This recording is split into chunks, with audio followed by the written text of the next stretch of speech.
Welcome back to Sunday Agenda. I'm Lydia Serrani. The fake news, it is still melting down over Trump's win, which can only mean another glorious round of media madness. Joining us now, our senior research analyst at the Media Research Center, Bill D'Agostino. Also with us, political analyst Whitley Yates. Thank you so much for joining us. Thanks for having us.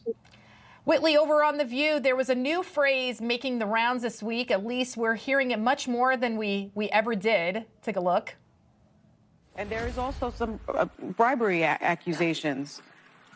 I have a legal note. Do you want to take this one, Joy, or are you Matt good? Yates has long denied all allegations and has not been charged with any crime. That's true. Also, another legal note, Pete Hegseth's lawyer said he paid the woman in 2023 to head off the threat of a baseless lawsuit. Oh. He has denied any wrongdoing.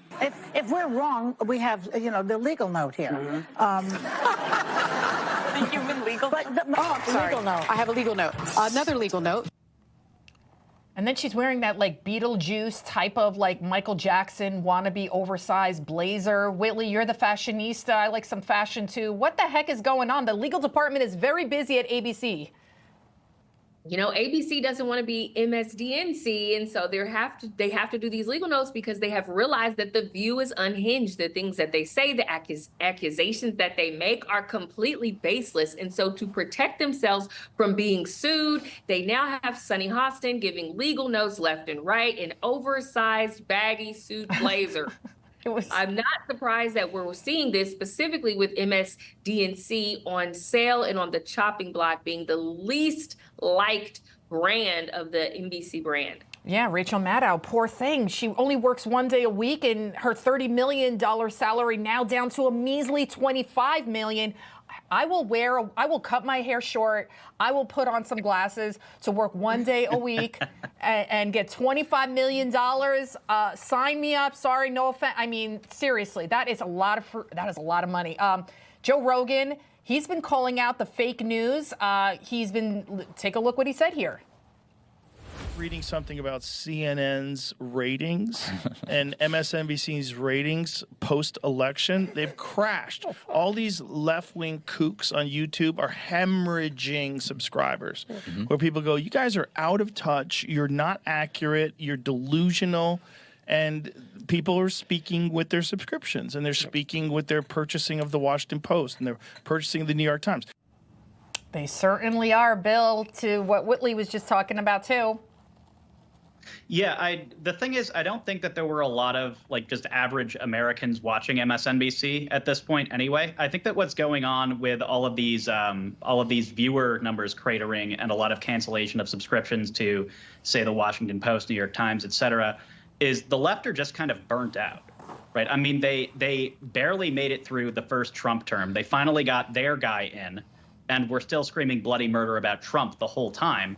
And now he's back again, and they can't take it anymore. And so if you're a very dyed-in-the-wool, politically engaged left-wing person for whom politics isn't necessarily your job, it's more just an interest, there's no worse time than now to continue paying attention to things, because it's just emotionally exhausting and draining. They were just delivered an incredibly sound defeat. And so they don't have the appetite anymore. They just can't take it. They can't go on and hear Joy Reid and Lawrence O'Donnell complaining about Donald Trump anymore. It's just upsetting to them, and so they're checking out. Well, because they said the race was close. They were clearly lying to the American people to get the MAGA voter to stay at home, thinking they didn't have a shot. And so people don't like being made a fool out of, And Right. Obviously the biggest culprit, we've been talking about it, MSDNC. I call it MSDNC because they basically act as activists, right, for the Democratic National Party. It started with all this backlash with our favorite morning duo, Morning Joe. They got a lot of not a lot of love when they went to go visit President Trump at Mar-a-Lago, a meeting that they asked for. Let's take a look. I talked to a reporter last night. She was very, very upset that I did this meeting. And I said, well, wouldn't you? I've been surprised at the backlash. And the way I look at it is people are really scared. Mm-hmm. It's one of the reasons we went in there, is people are really scared about Donald Trump's comments. And then there's news that MSNBC's, MSDNC's parent company, Comcast, is looking to sell off some of its media assets, including the liberal palace of MSDNC. Donald Trump Jr. then posted this message to Elon Musk on X that he has an idea. And then Musk responded, how much does it cost? Think about it. Could Elon be extending his media empire with this kind of acquisition? And if you remember, this is what he did also with Twitter. When there was all this criticism about Twitter, he said, how much does it cost? So, I mean, I think it could be in the realm of possibilities. Whitley, what do you think? Elon Musk being in charge? I'm thinking the lineup could look something like Tucker Carlson, Joe Rogan, and then Don Jr. for 9 p.m. What do you think? Absolutely. And I do find it very interesting that when mainstream media seems to fail, as well as social media platforms that gaslit Americans, that utilize propaganda and bias, they all seem to be failing. Elon Musk potentially even floating the idea of purchasing MSNBC is so phenomenal. I hope that he continues to fan these flames, because it would be great to actually incorporate some free speech and to remove some of the political propaganda and the bias that we've seen time and time again. Would actually be a win for the network. It'd be a win for America to actually get a network that isn't so biased and lying to people. We'll see. And of course, my favorite when we talk about MSNBC, Joyless Reed. She seems to be She seems to be pushing the boundaries of mental sanity. I'm actually kind of worried about her a little bit. Take a look at this Instagram post. If you would vote for that, people may not feel so confident that they're safe with you. This is not crazy. This is legitimate feelings of fear of you and a feeling that you might not be someone they could trust. If this thing goes way south, autocracies go south real fast and things get ugly and people get asked to do things and turn people in.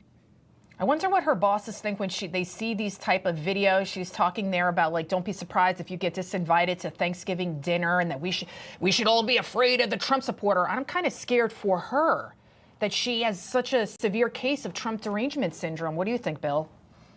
Well, I've got to say, all of these TikToks and Instagram posts that we see coming from Joy Reid all have this kind of vibe of, you've just been yanked into an alleyway by somebody in a trench coat and they're like talking way too close to your face.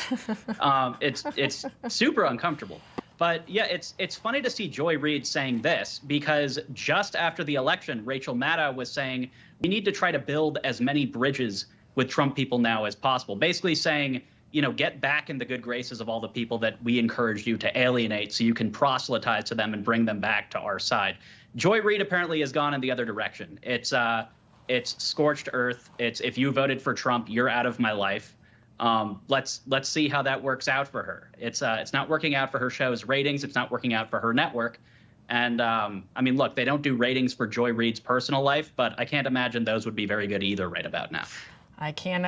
It'll be quite an interesting Thanksgiving dinner, I'm sure. Hopefully no Trump supporters there. Bill D'Agostino, Whitley Yates, thank you both so much for joining us. Thanks a lot.